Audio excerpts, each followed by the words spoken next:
Meus amados irmãos, a paz de nosso Senhor Jesus Cristo, eu quero nessa oportunidade continuar falando sobre a caminhada do profeta Elias, ele que é da região de Tisbe. Elias é mencionado na Bíblia como Tisbita, esta região que ficava ali próximo a Querite. Quando Elias é enviado por Deus diante de Acabe, ele profetiza que não choveria sobre a terra, segundo a sua palavra. Ele estava debaixo da missão divina.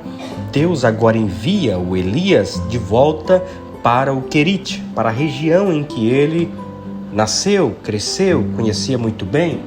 Só que chegou um momento em que a água, a fonte do Querite secou e ele deveria sair de Querite. Era um trabalhar de Deus, porque o mesmo Elias que foi diante de Acabe, ele deveria voltar 3 anos depois e profetizar que a chuva cairia novamente. Ele iria desafiar não só Acabe, mas o impostor do Baal. Só que agora, para isso, Deus estava preparando Elias para este momento. Depois dele sair do Querite por conta da fonte que secou, Deus envia ele para a cidade de Serepta. E a cidade de Serepta, a palavra significa fundir, refinar. Deus estava trabalhando em Elias, que agora era como uma joia preciosa na mão de Deus. Deus levou Elias ao Querite para ele se desacostumar dos holofotes, sair diante de Acabe como um grande profeta, que agora entrega esta palavra desafiadora. Ele vai para a região de Querite e some, vai para o anonimato. Querite, irmãos, é o lugar onde nós aprendemos a ficar livres das glórias deste mundo. Agora, Deus aumenta o fogo da fornalha para derreter, moldar Elias. A fornalha, irmãos, é apenas para consumir as impurezas, não é para matar o crente, é para apenas tirar do crente aquilo que não serve para ele, é inútil. A fornalha é para purificar o ouro. Elias é arrancado de uma fonte seca, é jogado numa fornalha acesa, indo para Serepta. É este o sentido. Deus não dá folga ao profeta. Deus não alivia o profeta as provas sobre ele. Elias precisa ser passado no moinho de Deus. Antes de Elias ser usado poderosamente como um profeta diante dos profetas de Baal, Deus precisa moldá-lo. Deus precisa moê-lo. Irmãos, Deus só usa homens quebrantados. A fornalha de Deus só queima as amarras que nos prendem. Ela não nos destrói, não é para nos destruir, mas é para nos purificar. Quando a nossa fonte seca, é quando a fornalha de Deus é aquecida 7 vezes mais. Nós precisamos, como cristão, entender que Deus sabe o que está fazendo. Deus sabe aonde Elias está. Foi Deus quem enviou Elias a Querite. Ele sabe que a fonte secou. Ele está no controle de todas as coisas. Nós aprendemos com essa passagem bíblica algumas lições. Primeiro, Deus sabe onde Elias está e o que está acontecendo com ele. Meu amigo e meu irmão, não pense que Deus esqueceu de você. Não pense que só porque a fonte secou, Deus te abandonou. Não se desespere, pensando que Deus abandonou você no meio de uma prova. Não, Ele não abandona você jamais. E segundo, Deus sabe também para onde Elias devia ir. Deus enviou ele a Serepta, a 150 quilômetros do Querite. Elias tinha de cruzar o território de Israel, ele saiu de Israel. E nesse tempo, ele era o homem mais procurado em sua terra, vivo ou morto. E para assumir mais um degrau ali no treinamento dos moldes de Deus, ele precisa confiar em Deus. E terceiro, Deus sabe a provisão que Elias terá. Antes de colocar Elias no topo da fama, mais uma vez levando ele para confrontar Acabe e todo Israel lá no Carmelo, Deus o leva ao mais profundo estágio da humilhação. Elias já tinha sido sustentado milagrosamente pelos corvos na fonte de Querite, porque isso é um milagre.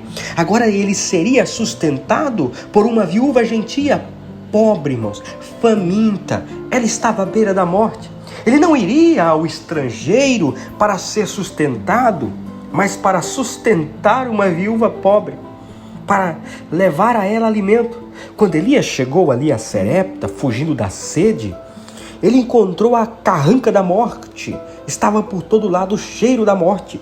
Ele estava escapando da sede para não morrer e encontrou o risco de morrer de fome ali em Serepta. Deus está no controle. Deus não falta com a sua provisão. Quando nós estamos no centro da sua vontade, Deus vai cumprir com a sua palavra. Quando nós estamos no lugar que Deus direcionou, no tempo de Deus, fazendo o que a sua palavra ordena, nunca teremos falta da provisão de Deus. Ali no monte do Senhor, Deus proverá. A nossa obediência, irmãos, precede a provisão. Por intermédio de Elias, Deus multiplicou ali o azeite na botija, a farinha na panela da viúva.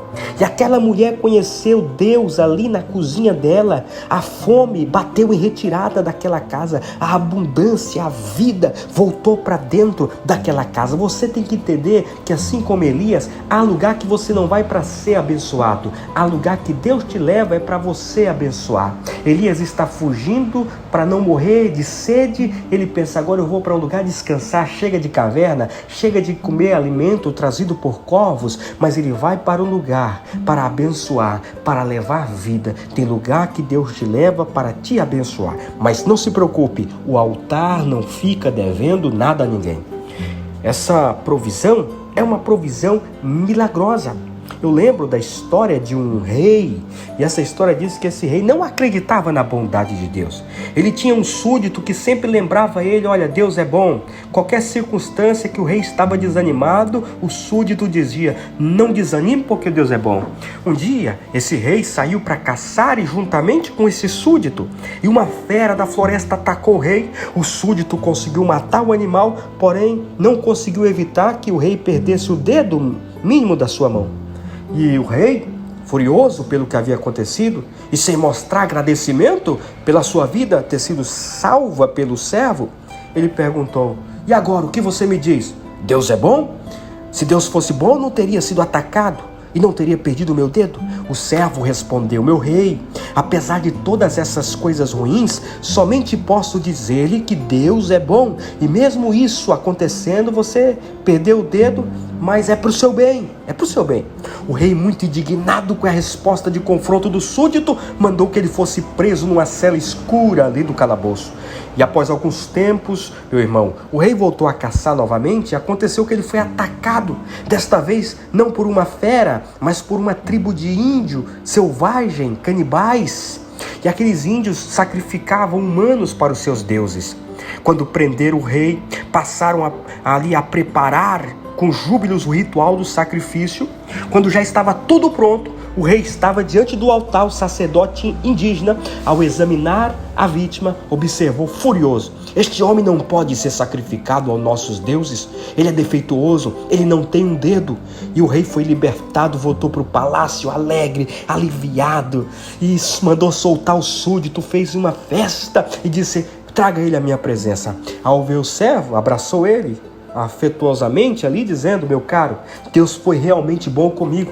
Você já deve estar sabendo que eu escapei da morte justamente porque não tinha um dos dedos. Mas ainda tenho em meu coração uma grande dúvida. Se Deus é tão bom, por que permitiu que você fosse preso da maneira como foi? Logo você, tanto fiel. E o servo sorriu e disse, meu rei, se eu estivesse junto contigo nessa caçada, certamente seria sacrificado em teu lugar, pois não me falta dedo algum. Deus está no controle, Deus é bom, Deus governa. Essa lição traz para nós que todas as coisas cooperam para o bem daqueles que servem, que amam ao Senhor. Irmão, o fato de nós experimentarmos os milagres da providência divina não significa que tudo na vida será um mar de rosas. Antes dos milagres de Deus acontecerem, as coisas tendem às vezes a piorar. A viúva de Serepta não era apenas pobre, mas agora estava de luto pela morte de seu filho único. Seu filho morreu e ela coloca a culpa em Elias. Elias fica em silêncio, ele não se defende, respeita a dor daquela mulher. Ele apenas pede que ela coloque em seus braços o menino morto. Ele pede que ela transfira a sua dor para os seus braços. Elias pega o menino morto e o leva para o seu quarto. a sós ali com Deus, ele desabafa. Ali ele abre o coração. Elias tem um lugar secreto de oração. Aquele quarto era seu salão nobre de audiência com Deus. Elias identificou-se com o menino morto. Ele vê o invisível, o intangível. Ele crê no impossível. E Deus realiza, irmão, o que nunca fez naquela época. Estupendo milagre da ressurreição daquele menino. Ali em Serepta, Elias aprendeu a orar pelo impossível. Era Deus preparando ele. Até então ele profetizou para Acabe: não chove. Ele via o milagre no Querite sendo sustentado em meio à seca por corvos, em meio à fome. Mas agora ele vê o milagre do impossível acontecer. O profeta devolve o menino para sua mãe sem chamar atenção para si. Mas a viúva lhe diz: nisto conheço agora que tu és homem de Deus e que a palavra de Deus é na tua boca. Ela é verdade. Irmãos, homens famintos de Deus experimentam não apenas a provisão de Deus, mas eles veem os milagres extraordinários de Deus acontecendo através da sua boca, das suas palavras, da sua vida, através das suas mãos.